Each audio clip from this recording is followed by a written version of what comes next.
நலாஸ் நாட்டு சர்க்கரை நலமுடன் வாழ நலாஸ் இந்தியாவிலேயே நாட்டு சர்க்கரைக்கு ISI முத்திரை மற்றும் அக்மார்க் அங்கீகாரம் பெற்ற ஒரே நிறுவனம். தொடர்புக்கு 9047045000.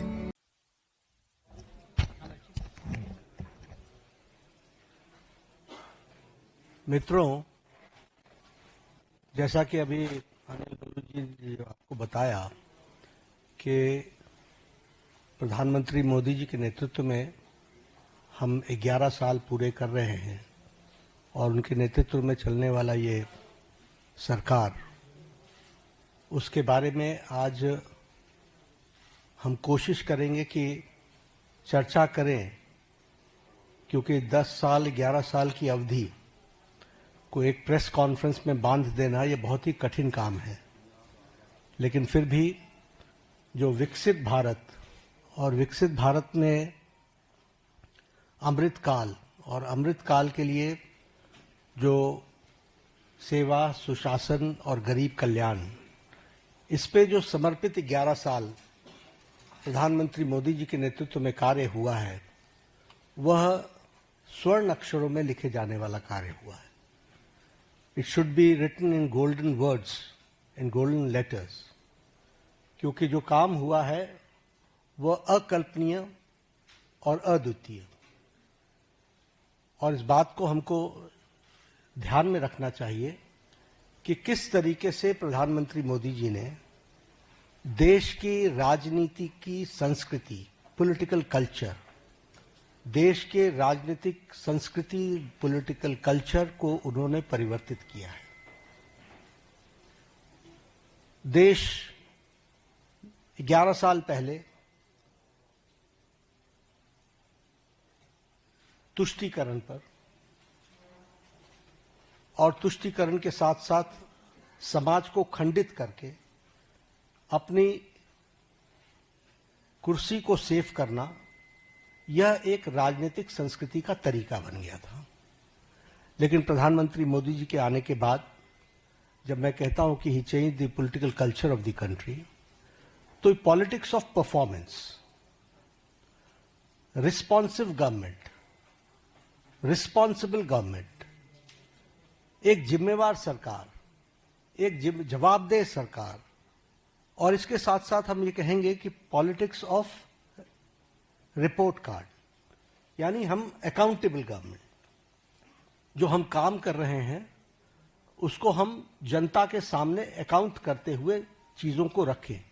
ये नई संस्कृति पैदा हुई, और इसलिए मैं बड़े गर्व के साथ ये कह सकता हूं कि पिछले 11 साल में मोदी जी के नेतृत्व में चलने वाली सरकार ने भारत की राजनीति की संस्कृति को बदलकर न्यू नॉर्मल, न्यू ऑर्डर को स्थापित किया है। और यह सरकार एक असरदार सरकार है, इफेक्टिव गवर्नमेंट। यह सरकार दमदार सरकार है, और यह सरकार मजबूत फैसले लेने वाली सरकार है, आर्थिक अनुशासन लाने वाली सरकार है। पिछले 11 वर्षों में जो आर्थिक अनुशासन लाया गया, उसके लिए जो बोल्ड डिसीजंस लिए गए और उस समय जनता को साथ लेकर के किए गए, ये सारी बखूबियां हमको समझने की आवश्यकता है। ये जैसा मैंने कहा कि रिस्पॉन्सिबल सरकार है, रिस्पॉन्सिव सरकार है, पीपल लेड गवर्नमेंट, जनता को साथ लेकर के चलने वाली सरकार, और पीपल्स पार्टिसिपेशन, इसको भी हमने बखूबी देखा है। और हम सब जानते हैं कि ये सरकार पिछले 11 सालों में ट्रांसपेरेंसी की नई मिसाल पेश की है। इट्स ए ट्रांसपेरेंट गवर्नमेंट, और ये फ्यूचरिस्टिक गवर्नमेंट है। ये भविष्य को देख करके चलने वाली सरकार है। भविष्य को किस तरीके से हम आगे देश को ले जाना चाहते हैं, इसके बारे में सोच करके काम को करने वाली सरकार है। और इसीलिए वी टॉक अबाउट विकसित भारत, और विकसित भारत का ये अमृतकाल, और ये 10 साल 11 साल ने विकसित भारत का बेस बनाया है। This we have to understand. और इस बेस को बनाने के लिए जो भी फैसले लेने थे, वो सारे फैसले, आज के दिन मैं 2014 से पीछे जाऊं इसकी आवश्यकता नहीं है, लेकिन हमको ये याद रखना चाहिए कि that government before 2014 was full of corruption. भ्रष्टाचार से आकंठ डूबी हुई सरकार थी, घोटालों से में संलिप्त सरकार थी और तुष्टीकरण के साथ काम करने वाली सरकार थी। एक नेगेटिविज्म का वातावरण था, कुछ नहीं बदलने वाला। लेकिन 2014 के बाद हमने ऑप्टिमिज्म देखा है। The shift, when I talk about political culture, I talk about the shift from negativism to positivism. आज हम मतलब मैं नहीं, भारत का आम नागरिक कहता है मोदी है तो मुमकिन है। मोदी जी के बारे में ये धारणा बनना कि वह समस्याओं का सॉल्यूशन करेंगे और समस्याओं को सॉल्व करेंगे, ये आम व्यक्ति की धारणा बन गई है।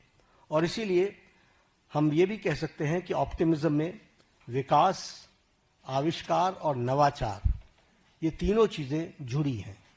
आज हम डेवलपमेंट भी कर रहे हैं और उसके साथ साथ हम बेस्ट प्रैक्टिसेस भी ला रहे हैं, नवाचार भी हो रहा है और इस तरीके से विकास के काम को आगे बढ़ाया है।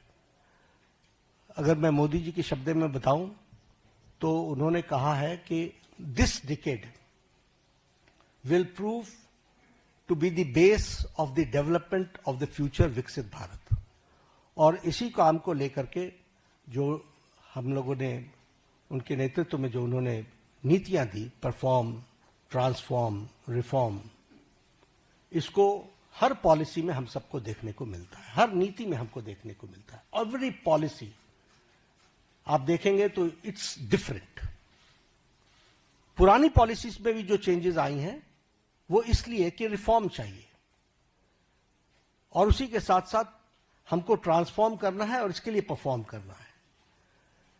और एक बेसिक प्रिंसिपल पिछले 11 वर्षों में हम लोगों ने अडॉप्ट किया और ये मोदी जी की ही सोच रही है, सबका साथ, सबका विकास, सबका विश्वास, सबका प्रयास।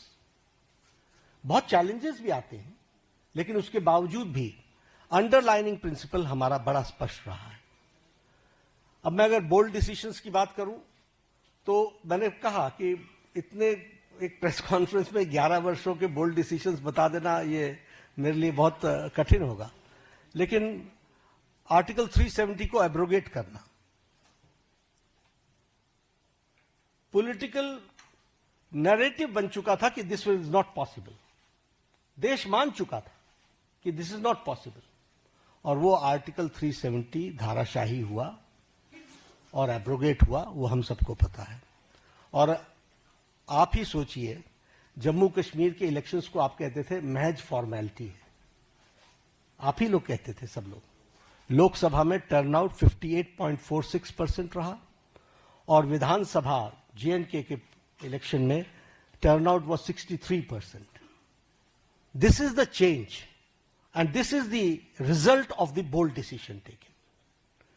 अगर हम उसी तरीके से बात करें एबॉलिशन ऑफ ट्रिपल तलाक, सब लोग जानते हैं कि ट्रिपल तलाक मानवता के लिए और ह्यूमैनिटी के लिए और महिलाओं के लिए एक बहुत बड़ी त्रासदी थी, ट्रेजेडी थी, लेकिन चुप बैठे हुए थे, सुप्रीम कोर्ट भी बोल रहा था।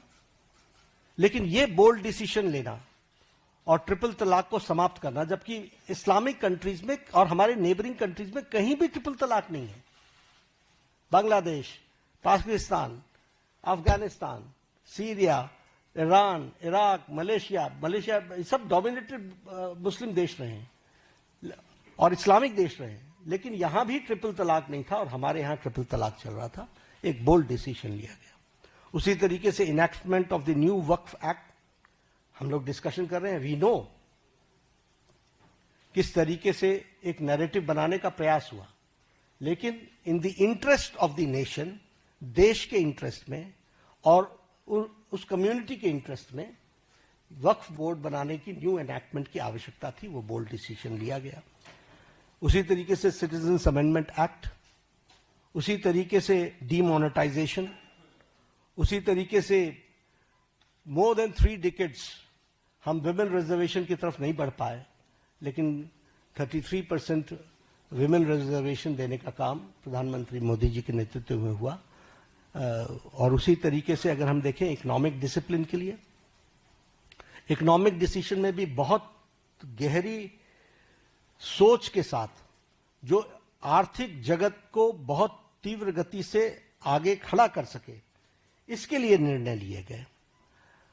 प्रेजेंटेशन ऑफ बजट का एडवांसमेंट, हम अभी भी ब्रिटिश की दुनिया में जी रहे थे, ब्रिटिश काल में जी रहे थे, उसको एडवांस करना, उसके साथ साथ प्लान और नॉन प्लान एक्सपेंडिचर को अलग अलग जो डिस्टिंक्शन था उसको समाप्त करना, ताकि हम बेटर किटी का उपयोग कर सके। हमारे अश्विनी जी बैठे हुए हैं, रेल बजट को एसिमिलेट करना और भारत की आर्थिक जगत को एक साथ कैसे देश के लिए डेवलप किया जा सकता है उसको करना। आप भी जानते हैं, हम भी जानते हैं कि हमारी इकोनॉमी 10th से छलांग लगा करके 5th पर पहुंच गई, और अब जो इंटरनेशनल मॉनेटरी फंड का जो अब नया डेटा आ रहा है वो हमको 4थे स्थान पर ला रहा है, और हम 4थे स्थान की तरफ हम अग्रसर हुए हैं, और हम 4th straight consecutive 4th straight में हम अपने ग्रोइंग इकोनॉमी में इस ईयर भी हम सबसे आगे हैं। और उसी तरीके से हम देखें फास्टेस्ट ग्रोइंग इकोनॉमी के रूप में हमारा 4था साल लगातार चल रहा है।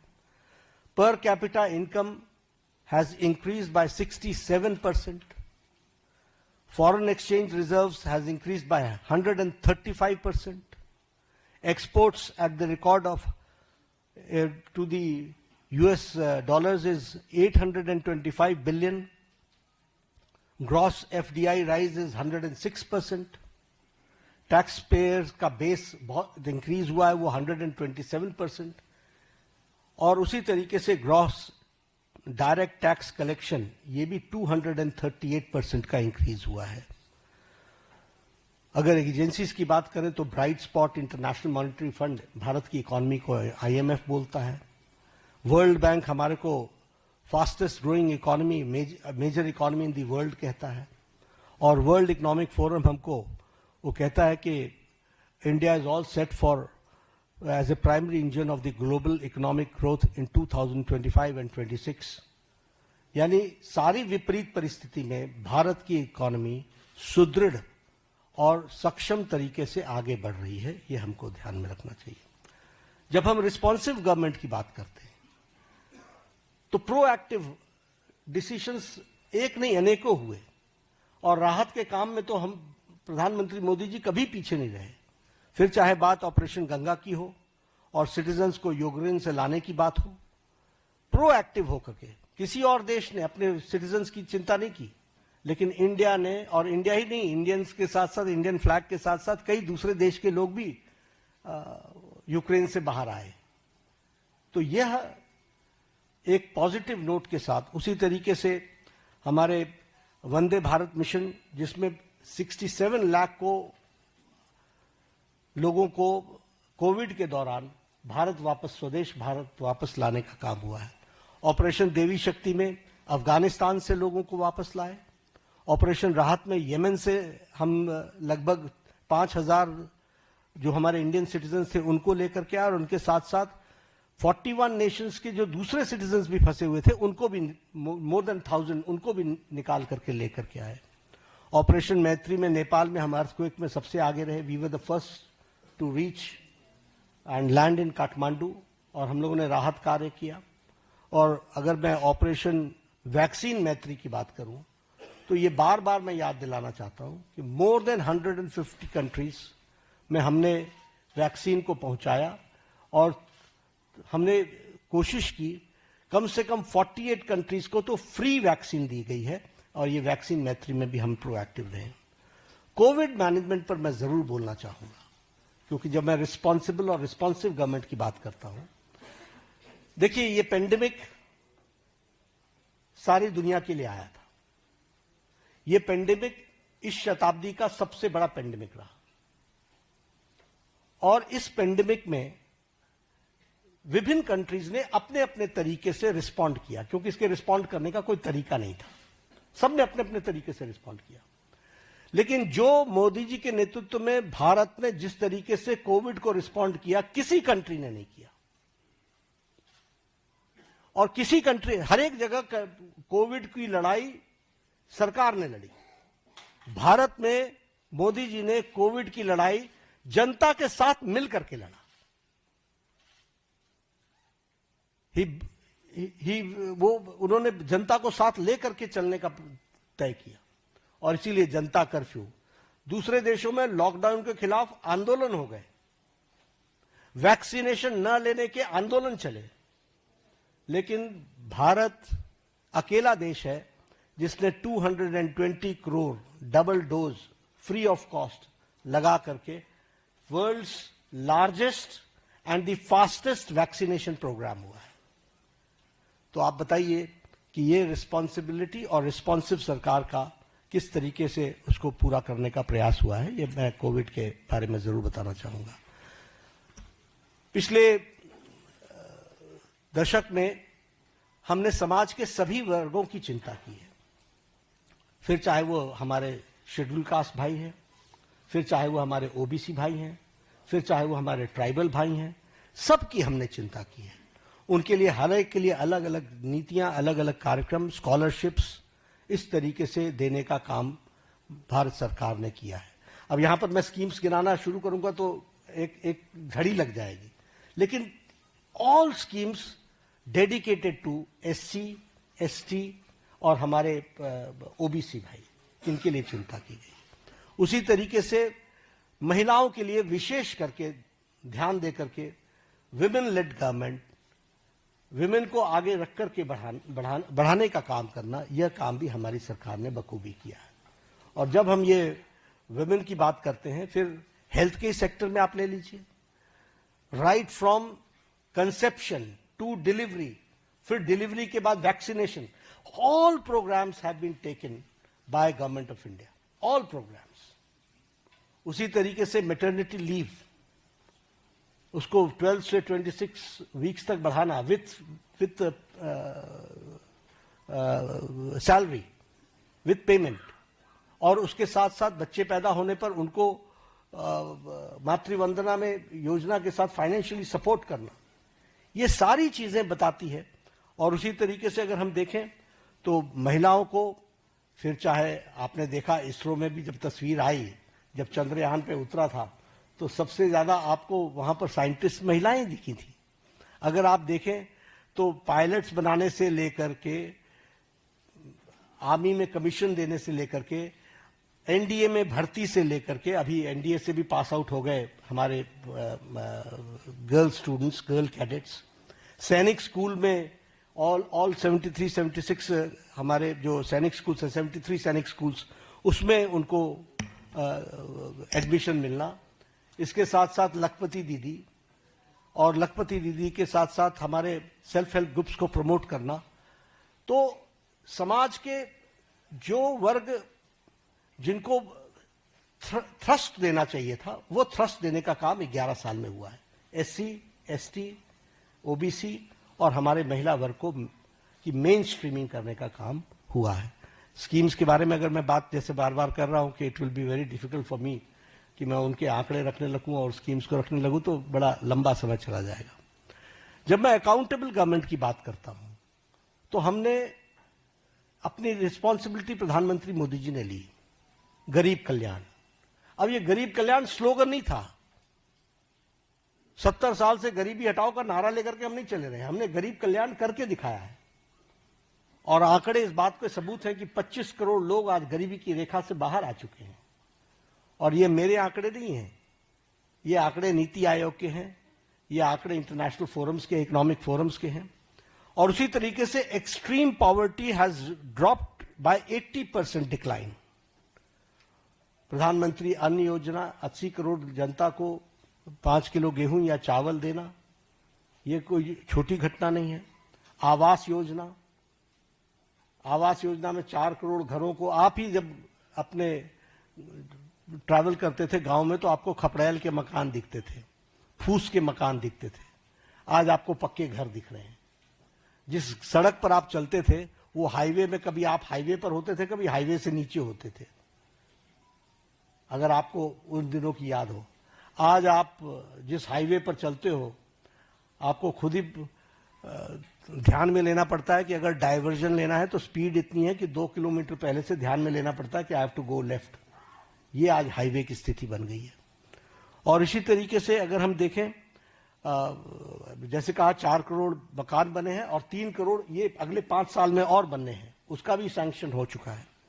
उसी तरीके से उज्ज्वला योजना 100% इलेक्ट्रिफिकेशन और 100% इलेक्ट्रिफिकेशन के साथ साथ जल जीवन मिशन, और जल जीवन मिशन में 364% हमारा घर का टैप कनेक्शन हम लोग दे पाए हैं। इस तरीके से काम हुआ है। प्रधानमंत्री किसान सम्मान निधि में किसानों को मेन स्ट्रीमिंग की गई है। प्रधानमंत्री फसल बीमा योजना में उसमें भी मेन स्ट्रीमिंग की गई है। और जैसा मैंने कहा कि 100% इलेक्ट्रिफिकेशन में सौभाग्य योजना हो, चाहे उज्ज्वला योजना, उजाला योजना हो, इन सारी योजनाओं के माध्यम से सारे कामों को आगे बढ़ाया गया है। जीवन for the insurance, may it be for accident और may it fit term life insurance, इसको भी लगभग 40 crore people have been covered in this. आज 40 करोड़ से ज्यादा लोग इसमें कवर हुए हैं। और ये कौन लोग हैं? जो लोग अफोर्ड नहीं कर सकते थे, जो marginal section of the society थी। और जैसा मैंने कहा कि पब्लिक पार्टिसिपेशन, इस पर विशेष बल दिया गया। एक उदाहरण मैंने कोरोना का आपको दिया। कोरोना भारत सरकार के साथ साथ जनता ने लड़ा है, बाकी सब जगहों पर नहीं लड़ा है। बाकी सब जगहों पर स्ट्राइक्स हुई हैं। They have rejected the initiatives taken by government. Vaccination का भी हो चाहे लॉकडाउन का भी हो, हर एक मामले में उनको विरोध हुआ है। लेकिन यहां पर पीपल्स पार्टिसिपेशन, पीपल को साथ लेकर के चले। और अगर मैं बात करूं तो डीमोनेटाइजेशन की, मुझे याद है उस समय हमारे राजनीतिक दल लाभ उठाने के लिए किस तरीके से जनता को उकसा रहे थे। आप भूल गए होंगे, मैं भूलता नहीं, किस तरीके से जनता को उकसा रहे थे। लेकिन भारत का आम व्यक्ति बैंक के सामने घंटों खड़ा रहा, लेकिन he supported the demonetisation programme. This is people's participation. और ये मैं इसलिए बताना चाहता हूं कि लीडरशिप पर भरोसा होता है तो किस तरीके से जनता बिहेव करती है, this we have to understand. अगर मैं बात करूं न्यू एजुकेशन पॉलिसी की, यही देश है जहां एजुकेशन पॉलिसी को लेकर एजुकेशन की मिनिस्टर्स की कॉन्फ्रेंस एक साथ नहीं हो पाती थी। वहां आज हम एजुकेशन पॉलिसी पर एक साथ आ गए। क्यों? क्योंकि कंसल्टेशन इतना वाइड हुआ कि उस कंसल्टेशन के कारण सीमलेस तरीके से न्यू एजुकेशन पॉलिसी 2020 आई। हेल्थ पॉलिसी 2017 की, आपको पता ही नहीं चला कि नई हेल्थ पॉलिसी आ गई। आपको इसलिए नहीं पता चला क्योंकि कोई झगड़ा नहीं हुआ, कोई इशू क्रिएट नहीं हुआ, कोई ऐसी चीज नहीं आई। और कंसल्टेशन इतनी वाइड हुई और इतनी होलिस्टिक अप्रोच में हुई कि वह सब भी आप लोगों ने देखा है। स्वच्छ भारत अभियान, आपके ही आंकड़े बताते हैं कि one of the most successful programme. सिर्फ टॉयलेट्स बनाना ही नहीं, लेकिन हेल्थ के इंडिकेटर से भी ले तो हमको स्वच्छ भारत अभियान का सीधा सीधा फायदा दिखता हुआ नजर आता है। जब हम देखते हैं कि हमारे बच्चों के जो उनको जो प्रॉब्लम्स होती थी उसमें डिक्लाइन आ गया है, तो ये सारी बातें हमको जनता के सपोर्ट से मिली हैं। जब मैं ट्रांसपेरेंट गवर्नमेंट की बात करता हूं तो आपने देखा होगा डीबीटी का लगभग 130 टाइम्स ट्रांजैक्शन बढ़ गया है। और उसी तरीके से जैम ट्रिनिटी ने 3.9 लाख करोड़ की लीकेज को रोका है। और उसी तरीके से हमारे ट्रांसपेरेंट टैक्सेशन को और उसको भी हम लोगों ने लॉन्च किया ताकि ट्रांसपेरेंट टैक्सेशन का प्रोसेस को अडॉप्ट करे और कोई भी ऑनेस्ट टैक्स पेयर को उसका लाभ मिल सके। प्रगति के माध्यम से सारी स्कीम्स को एक तरीके से कोशिश की गई है कि जो रुके हुए प्रोजेक्ट्स थे जिसके बारे में चर्चा नहीं होती थी वह भी चर्चा हो और उसको भी सही ढंग से हम जनता के लिए समर्पित कर सके, इस बात का प्रयास हुआ है। कोऑपरेटिव फेडरलिज्म की अगर मैं बात करूं तो ये स्लोगन नहीं है, जीएसटी इज एन एग्जाम्पल और ये बोल्ड डिसीजन का एक एग्जाम्पल है। आखिर जीएसटी के पीछे डेलिब्रेशंस तो सालों से चल रही थी, why it was not implemented. और इंप्लीमेंटेशन में 17 टैक्सेस, 13 सेसेस, सरचार्जेस को सब्स्यूम किया गया है और सभी स्टेट्स एक साथ एक प्लेटफॉर्म पर आए हैं और आज tax collection 20.8 lakh crore a year हो चुका है। उसी तरीके से टैक्स डिवोल्यूशन को स्टेट्स को 283% बढ़ा है। हमारे स्टेट्स, आपको मालूम है कि राजनीतिक कारणों से कुछ लोग हमेशा चर्चा करते रहते हैं स्टेट्स की अनदेखी हो रही है, स्टेट्स की अनदेखी हो रही है। The increase is 283% increase. और मैं बतौर हेल्थ मिनिस्टर कहता हूं कि जब भी कोई आता है, हम हमेशा सबको बोलते हैं finance is not the problem, implementation is your problem. आप उसको इंप्लीमेंट करो, फाइनेंस की कोई प्रॉब्लम नहीं है। और इसको हम करके दिखा रहे हैं। उसी तरीके से हमारी नीति आयोग की रेगुलर मीटिंग्स होना, चीफ मिनिस्टर्स का पार्टिसिपेट करना, कोरोना के दौरान 11 फॉर्मल मीटिंग्स हुई। इसलिए कोऑपरेटिव फेडरलिज्म में सबको साथ लेकर के चलने का मोदी जी का मन और मोदी जी के द्वारा हमेशा उसको आगे बढ़ाने का काम किया गया है। और स्टेट्स को, और प्रधानमंत्री जी ने तो कई बार कहा है कि अगर देश को आगे बढ़ाना है तो हमको प्रदेशों को आगे बढ़ाना पड़ेगा। और ये एस्पिरेशनल डिस्ट्रिक्ट्स के लाने के कॉन्सेप्ट किसने दिया? ये मोदी जी ने दिया। ये स्टेट्स की ही तो डिस्ट्रिक्ट्स हैं जिनको मेन स्ट्रीमिंग करने का और उनको ताकत देने का काम किया जा रहा है। फ्यूचरिस्टिक गवर्नमेंट है। और फ्यूचरिस्टिक गवर्नमेंट अगर हम कहते हैं तो चाहे वो इंडिया का एआई मिशन हो, फिर चाहे वो हमारा स्कीम्स को आगे बढ़ाने का हो, चंद्रयान 3 हो, आदित्य L1 हो, या फिर गंगायान मिशन हो, ये सब देश को फ्यूचरिस्टिक दृष्टि से कैसे देख रहे हैं उसका एक जीता जागता तस्वीर है। और फ्यूचरिस्टिक गवर्नमेंट का सबसे बड़ा एग्जाम्पल है विकसित भारत की कल्पना को साकार करना। उसके लिए हम कटिबद्ध हैं, उसको हम आगे बढ़ा रहे हैं। एक बात और मैं कहना चाहूंगा कि प्रधानमंत्री मोदी जी ने हर समस्या को सामने से कन्फ्रंट किया है। He has confronted from the front, कभी इधर उधर की बात नहीं की है। और आज मैं इसकी चर्चा जरूर करना चाहूंगा और आपको याद दिलाना चाहूंगा। एग्जाम्पल्स मेरे पास बहुत है, लेकिन जब उरी की घटना घटी तो प्रधानमंत्री जी ने अपने भाषण में कहा था इसका जवाब दिया जाएगा। For the first time a prime minister ने अपने दुश्मन को सीधा सीधा संकेत किया। यह पहली बार किसी प्रधानमंत्री ने किया। आप सब लोग इंटरनेशनल पॉलिटिक्स को समझते हैं, इसके वाक्य का अर्थ समझना चाहिए। और उसके बाद सर्जिकल स्ट्राइक हुआ। जब पुलवामा की घटना घटी तो आप शब्द याद कीजिए, प्रधानमंत्री ने कहा था कि तुमने बहुत बड़ी गलती कर दी है, इसका खमियाजा तुमको भुगतना पड़ेगा। और उसके बाद बालाकोट का एयर स्ट्राइक हुआ। इस बार बिहार में पटना में, सीवान था शायद, मधुबनी में उन्होंने क्या कहा? उन्होंने कहा कि तुम्हें कल्पना से भी बाहर जवाब दिया जाएगा। और आपको मालूम है कि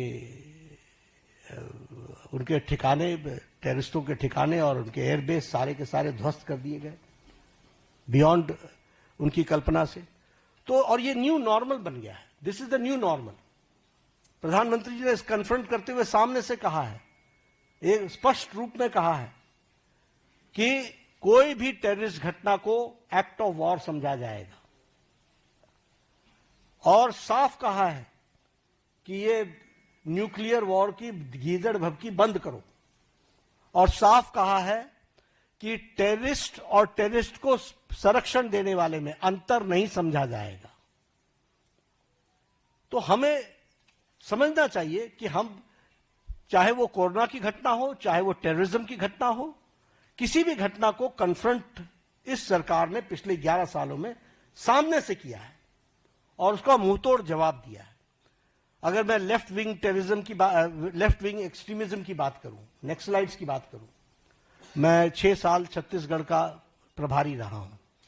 मैंने कोंटा, सुकमा, बीजापुर, नारायणपुर, दंतेवाड़ा, ये सारे डिस्ट्रिक्ट्स घूमे हुए हैं, अच्छे तरीके से नाइट स्टे किया है। मुझे मालूम है कि नक्सलाइट प्रोन एरिया की हालत क्या होती है, लेकिन आपको जानकर के खुशी होगी कि affected districts have decline from 126 to 18 districts, और सारे top left wing extremist leaders eliminate हो चुके हैं, और हमारा रिडक्शन ऑफ वायलेंस 53% है। जो फेटिलिटीज सिक्योरिटी फोर्सेस की होती थी उसका रिडक्शन 72% है, और रिडक्शन ऑफ डेथ 70% है। तो लगभग हम उसको समाप्त करने की ओर आगे बढ़ चुके हैं। एक समय था कि एक डिफेंस मिनिस्टर ये कहते थे कि हम बॉर्डर के रोड्स इसलिए नहीं बनाते हैं ताकि दुश्मनों को आने का मौका न मिले, और आज बॉर्डर रोड्स में 8,000 किलोमीटर्स के बॉर्डर रोड्स और ब्रिजेस के बनाने का काम, और उसको भी परमानेंट ब्रिजेस बनाने का काम लगभग 400 बने हैं। अटल टनल की बात करें, अगर सेला टनल की बात करें, या शिकुनला टनल की बात करें, ये मेजर ब्रिजेस हैं जो हमारे को सिक्योरिटी के एंगल से बहुत महत्वपूर्ण है और जो देश की सिक्योरिटी के लिए काम कर रहे हैं। इंफ्रास्ट्रक्चर की बात अगर मैं करूं, रोड्स, एयरवेज, रेलवेज, ब्रिजेस, तो बड़ी लंबी फेरिस्त है उसकी, जो उस पर चर्चा करेंगे। लेकिन हां, चेनाब की चर्चा मैं जरूर करना चाहूंगा कि नरसिम्हा राव जी के टाइम पर शिलान्यास रखा गया था। देखिए गवर्नमेंट के एक्शन को, नरसिम्हा राव जी के टाइम पर 1995 में रखा गया था, और इसको अटल जी ने project of national importance declare किया, और पूरा करने का काम प्रधानमंत्री मोदी जी ने 6 जून को, अभी 3 दिन पहले, उसको पूरा किया। वो भी हमको ध्यान में रखना चाहिए। तो इसलिए समस्याओं को टालते रहना ये इस सरकार की न रीति रही न नीति रही। सरकार ने समाज के सभी वर्गों की चिंता करते हुए कोशिश की कि उनके जीवन में सुधार हो, और आज पूरी ताकत के साथ हम विकसित भारत की ओर एक लंबी छलांग लेने के लिए तैयार हुए हैं। पिछले 11 वर्षों में मैंने पहले कहा कि अनइमेजिनेबल, जो किसी ने कल्पना नहीं की थी, वो काम हुए हैं, और इसके साथ साथ पिछले 11 साल में देश को एक विकसित भारत की तरफ ले जाने में और समाज के सभी वर्गों को साथ लेकर के चल करके आगे बढ़ने में प्रधानमंत्री मोदी जी का नेतृत्व सफल रहा है।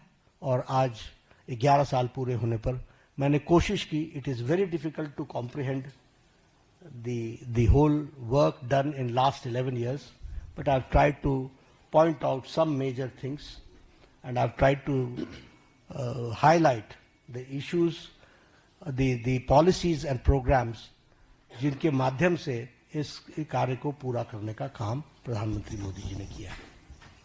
धन्यवाद। बहुत बहुत धन्यवाद आदरणीय राष्ट्रीय अध्यक्ष जी। अभी अध्यक्ष जी के भाषण के दौरान, प्रेस वार्ता के दौरान ही बहुत बड़ी संख्या में आप लोगों के मैसेज आए हैं सवालों के लिए, इतनी बहुत बड़ी संख्या में आए हैं। हम कोशिश करेंगे कुछ सवालों का जरूर जवाब, सवाल आप लोगों के लिए। इसके एकदम बाद ही राष्ट्रीय अध्यक्ष जी को एक प्रदर्शनी का भी उद्घाटन करना, आप सब लोग उसमें भी आमंत्रित हैं, तो कुछ सवाल जरूर हम लोग कोशिश करेंगे कि आप लोगों के लिए। संजय जी। Devendra Palasar, India TV.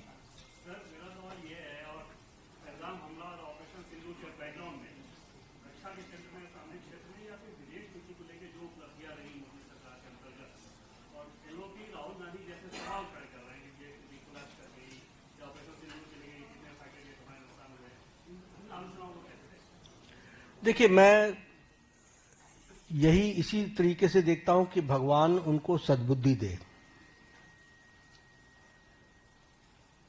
क्योंकि उनका उद्देश्य कम से कम समझना बड़ा मुश्किल है। ऑल पार्टी मीटिंग में आते हैं तो कहते हैं हम देश के साथ खड़े हैं, बाहर जाते हैं तो प्रश्न खड़े करते हैं, और प्रश्न भी वो खड़े करते हैं जो बेबुनियाद है। इसलिए ऐसी इस तरीके का नैरेटिव बनाने का काम मैं सिर्फ एक यही कह सकता हूं कि एक गैर जिम्मेदाराना विपक्ष की भूमिका वो अदा कर रहे हैं। राम नारायण श्रीवास्तव।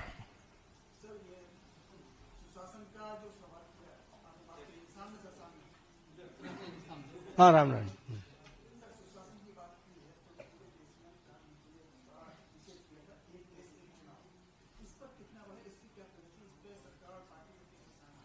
देखिए, पार्टी सक्रिय है और पार्टी एक्टिवेटेड है।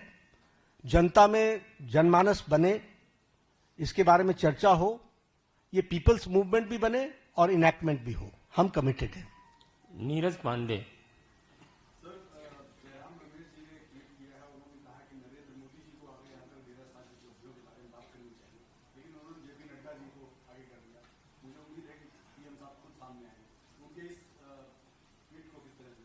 नहीं, मैंने यही कहा ना कि उनको आप उनको देखिए, उनकी सारी लीडरशिप को देखिए, चाहे जयराम रमेश जी भी मूल इशू पर कभी भी चर्चा नहीं करते।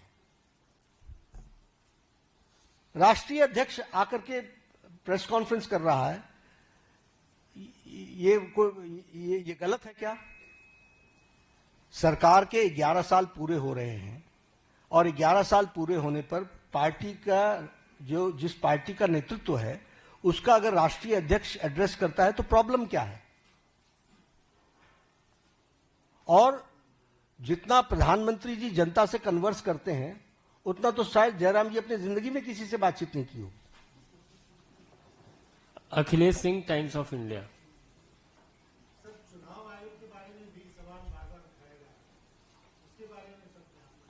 नहीं, देखिए, मैंने फिर कहा कि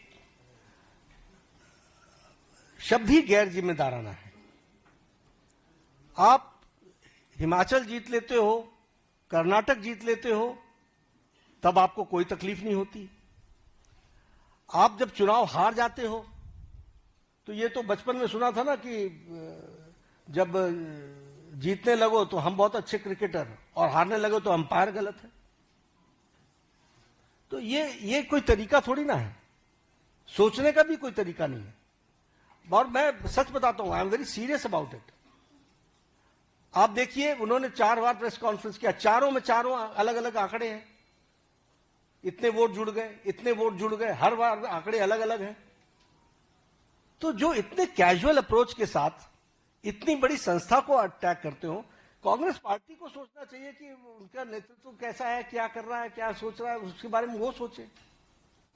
बिल्कुल जुड़ा हुआ नाम है। तो मैं तो इतना ही कहूंगा कि मैं ऑपोजिशन में रहा हूं। ऑपोजिशन को किस तरीके से सरकार में आना होता है, इसके तरीके अलग होते हैं। Akhilesh Sharma, India, NDTV.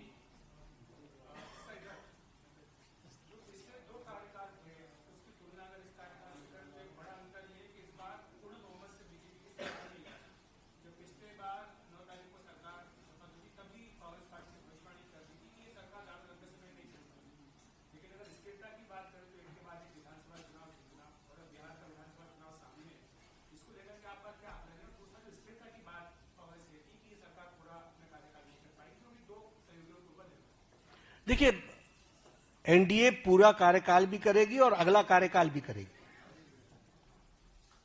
आप उस पर चिंता ना करें।